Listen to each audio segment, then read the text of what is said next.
আমার সাথে একটা শুইতে হইব বা একটুখানি সময় দিতে হইব, তাইলে এই কানেরটা তোমারই দিয়া দিম। আমার সাথে একটু শুইলে তোমার কিচ্ছু হইব না। দুই ভাই বললে আমার সাথে শুইতে হইব, থাকতে হইব, ফিজিক্যালি করতে হইব। সাথে কুপ্রস্তাব দেয়, মানে ফিজিক্যালি শারীরিক সম্পর্কের অফার দেয়। ও দুই ভাইয়ের বিচার করেন, কিন্তু রাত্র হইলে দুই ভাইয়ের অত্যাচার শুরু হয়ে যায়। শরীয়তপুরের নড়িয়া এলাকায় এই তরুণী তার অসুস্থ বাবা ও দুই ভাইকে নিয়ে কোনোমতে একলা ঘরে জীবনযাপন করছেন, কিন্তু মেয়েটি তার আপন দুই চাচাতো ভাইয়ের খপ্পরে পড়েন। তার আপন দুই চাচাতো ভাই তাকে ব্ল্যাকমেল করে বারবার এই মেয়েটির সাথে শারীরিক সম্পর্ক করেছে। এই মেয়েটি শেষ পর্যন্ত মিডিয়ার সামনে এসে মুখ খুলতে বাধ্য হয় কিভাবে তার সাথে তার আপন দুই চাচাতো ভাই এই সমস্ত কাজ করে। সম্পূর্ণ ভিডিওটা দেখাচ্ছি দর্শক, রিকোয়েস্ট করছি ভিডিওটা দেখার পরে ভিডিওটা সর্বোচ্চ শেয়ার করবেন। আপনার আশেপাশে এই ধরনের ঘটনা ঘটে গেলে প্রতিবাদ করবেন। দর্শক, আগে এই মেয়েটির কথাগুলা শোনাচ্ছি, মনোযোগ সহকারে কথাগুলা শুনেন যে মেয়েটির সাথে তার আপন চাচাতো ভাইগুলা কি কি করেছে। সম্পূর্ণ ভিডিওটা দেখেন। মায়ের মৃত্যুর পর থেকে তার উপর কুনজর পড়ে আপন চাচাতো ভাই উজ্জ্বল ব্যাপারী ও সুজল ব্যাপারী। তরুণীর অভিযোগ, উজ্জ্বল তাকে স্বর্ণের কানের দুল দেখিয়ে একটা রাত সময় কাটানোর কুপ্রস্তাব দেয়। একটা স্বর্ণের কানের টেন্না বলে যে এই কানেরটা তোমার। আমি কই কি লিখা ভাই? তারপরে বলে যে আমার সাথে একটা শুইতে হইব বা একটুখানি সময় দিতে হইব, তাইলে এই কানেরটা তোমারই দিয়া দিম। আমার সাথে একটু শুইলে তোমার কিচ্ছু হইব না। এটা বলছে উজ্জ্বল ব্যাপারী। কয় তোমার ভাবি বাসায় নাই তো, এখন আমার লগে একটু ফিজিক্যালি করো, আমার লগে একটু খারাপ ইয়া করো, আমার লগে একটু ফিজিক্যালি করো, আমার লগে একটু থাকো। আমার লগে থাকলে কোনো সমস্যা হইব না, আমি কি ওরে জানাইম না। আমার বোনের প্রায় আমার চাচাতো ভাই সুজল ব্যাপারী আমার বোনের সাথে কুপ্রস্তাব দেয়, মানে ফিজিক্যালি শারীরিক সম্পর্কের অফার দেয়। তাতে রাজি না হওয়ায় শুরু হয় অমানুষিক, এমনকি মুখ খুললে হুমকিও দেওয়া হয়। আর ওরা আমার মাইরা আমার অসুস্থ করে লাগছে। সূর্যের ব্যাপারই বলে যে আমার সাথে ফিজিক্যালি তো করস নাই কে, আমার সাথে দোষস নাই কে, তোরে ইয়া করতাছি, তুই তো আমার সাথে নাই কে, তাই লেগে তুই মাইর খা।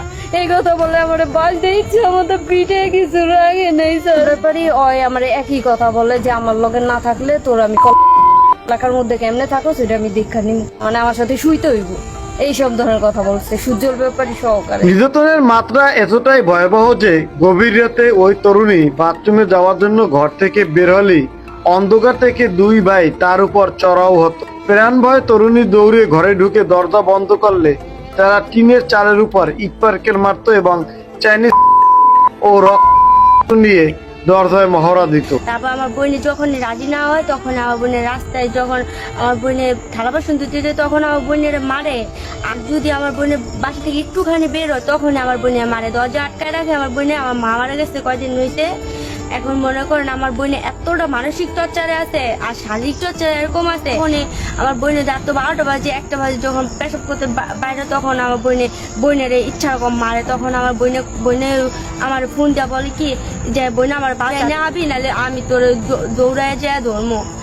মানে ওই যে যখন বাইরে পেশাব করতে বাইরে, তখন তো একলা থাকে না, তখন আমার বোনের জ্বর আবার দুধ দেয় ঘরে। হাসি ঘরে যখন দুধ দেয়, তখন আবার চালে মূলে ইট মেলা পারে, অনেক ইট মুট অনেক কিছু মেলা পারে। তরুণীর বিবাহিত বোন জানান, বিয়ের আগেও তাকেও এই দুই ভাই কুপ্রস্তাব দিয়েছিল এবং রাজি না হওয়ায় শ্বশুর বাড়িতে তার নামে নোংরা বদনাম রটিয়ে দেওয়া হয়। আর আমারও এর আগে, আমি বিয়ে হওয়ার আগে আমারও খুব প্রস্তাব দিছে, আমি রাজি হই নাই দেখে আমার নামে বদনাম ছড়াইয়া দিছে। আমার শ্বশুর বাড়িতে পর্যন্ত আমার কইছে যে আমি বউ অনেক খারাপ বউ। কোনো উপায় না পেয়ে ভুক্তভোগী পরিবার স্থানীয় মুরব্বী ও চাচাতো ভাই সুমন ব্যাপারীর কাছে বারবার বিচার চাইলেও কোনো লাভ হয়নি। সুমন শুধু মীমাংসার আশ্বাস দিয়ে দায় সারতেন, আর রাত হলে শুরু হতো অত্যাচার। এমনকি পুলিশ ও স্থানীয় প্রশাসনকে 50 বারেরও বেশি ফোন করা হলেও তারা বাড়ি পর্যন্ত পৌঁছানোর আগেই রহস্যজনকভাবে ফিরে যেত। সুমন ব্যাপারীর কাছে কোনো বিচার পাই না। সুমন ব্যাপারী বলে যে আমি বিষয়টা দেখতাছি, কিন্তু রাত্র হইলে দুই ভাইয়ের অত্যাচার শুরু হয়ে যায়। আমি টিকতে পারতেছি না ঘরে, আমি কি করবো, আমি দিশা পাইতেছি না। দিশা না পাই আমি আজকে নড়িয়া থানায় গেছি। সুমন ব্যাপারী কি? সুমন ব্যাপারী হচ্ছে আমার চাচাতো ভাই, মানে আমার আব্বুর চাচাতো ভাইয়ের ছেলে। উনি কি আপনার বিচার পান না? বিচার পাইনার কাছে বলেছে বিষয়টা আমি দেখতেছি, মানে কোন রকম একটু মীমাংসা কইরা যায়, তারপরে আবার রাত্র বেলায় হইলেই শুরু হয়ে যায় গা। প্রশাসন কি আপনাকে সুমন ব্যাপারীর কথা বলছে? জি জি আসছিল প্রশাসন জি আসছিল, করে আলম স্যার আসছিল। আলম স্যারে বলছে যে সুমন ব্যাপারীর কাছে সব বিষয় জানাইবা, কিন্তু আলম স্যারে কোনো প্রতিবাদ করে নাই। সুমন ব্যাপারীরে বলছি, সুমন ব্যাপারী বলে যে আলম স্যারেরে জানাইবা। আমরা প্রশাসনের কাছে বিচার চাইছি অনেকবার, আমার বোনে 10-15 বার, আমি 9 মনে হয় 50 বার ফোন দিছি। 9 পুলিশ পাঠাইছে, সুমন ব্যাপারী পুলিশ পুলিশ পাঠাই দিছে যে এই পর্যন্ত আইসি, পাগলামো পর্যন্ত আইসি, কিন্তু আমাকে বাড়ি পর্যন্ত আইতে পারে নাই। আমি জানি না কোন কেরা কেরা না কইরা দেয়, কিন্তু যদি অভিযুক্ত পক্ষ সমস্ত অভিযোগ অস্বীকার করে, একে পারিবারিক ঝগড়া ও ছোট ভাইয়ের কর্মকাণ্ড বলে দাবি করেছেন। এই বিষয়ে কোনোদিন এরকম প্রস্তাব দেই নাই কে খবরে, এবং ফিজিক্যালি ভাবে আল্লাহর কোনো সম্পর্ক আমার সাথে নাই। আমার ছোট ভাই একটু খারাপ, বহুত ভাবে ওরা আমি বাঁচানোর ভালো করানোর চেষ্টা করছি, পুলিশে দিছি, রিহাবে দিছি, কিছু কাগজপত্র আছে। অসহায় এক তরুণীকে ঘরে অবরুদ্ধ করে দুই ভাইয়ের এমন পৈশাচিক নির্যাতন ও প্রশাসনের নীরব ভূমিকাকে আপনারা কিভাবে দেখছেন? কমেন্ট বক্সে আপনার মূল্যবান মতামত জানাতে ভুলবেন না।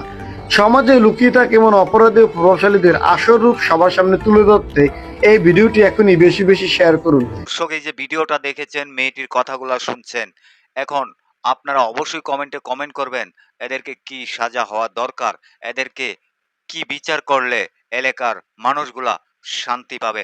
অবশ্যই ভিডিওর কমেন্ট বক্সে আপনারা কমেন্ট করে জানাবেন। আর আপনার আশেপাশে এই ধরনের ঘটনা ঘটে গেলে প্রতিবাদ করবেন।